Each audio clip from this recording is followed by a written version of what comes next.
రాహుల్ చిన్న ఊరి అబ్బాయి. రాత్రిపూట తన పాత టెలిస్కోప్ దగ్గర కూర్చొని ఆకాశంలో నక్షత్రాలను చూసేవాడు. ఒక్కొక్క తార, ఒక్కొక్క కాంతి అతని మనసులో ఎన్నో ప్రశ్నలను రేకెత్తిస్తున్నాయి. మన జీవితం ఎందుకు ఉంది? ఇక్కడ భూమి మీద మనం ఎందుకున్నాం? అసలు మన జీవితం నిజంగా ఏమిటి? మన కలలు నిజమవుతాయా అనే ప్రశ్నలు మనసులో మెదులుతూ ఉంటాయి. ఒకరోజు రాత్రి సాధారణ నక్షత్రాల మధ్య ఒక చిన్న మెరిసే కాంతి అతని గదిలోకి ప్రవేశించింది. మొదట భయపడ్డాడు, కానీ ఆ తర్వాత ఆసక్తితో ఆ కాంతిని అనుసరించి గది బయటకు వచ్చాడు. అది ఒక రహస్య ద్వారం. ఆ ద్వారం అతనిని అద్భుతమైన అంతరిక్ష ప్రదేశంలో తీసుకెళ్లింది.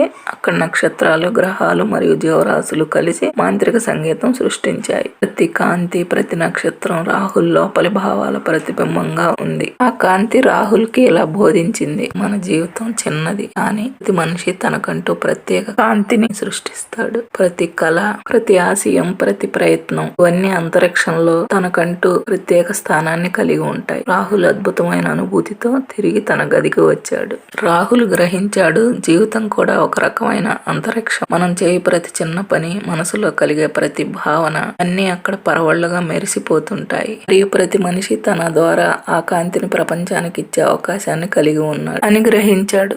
ఇది నచ్చితే లైక్, షేర్, సబ్స్క్రైబ్, కమెంట్ చేయండి.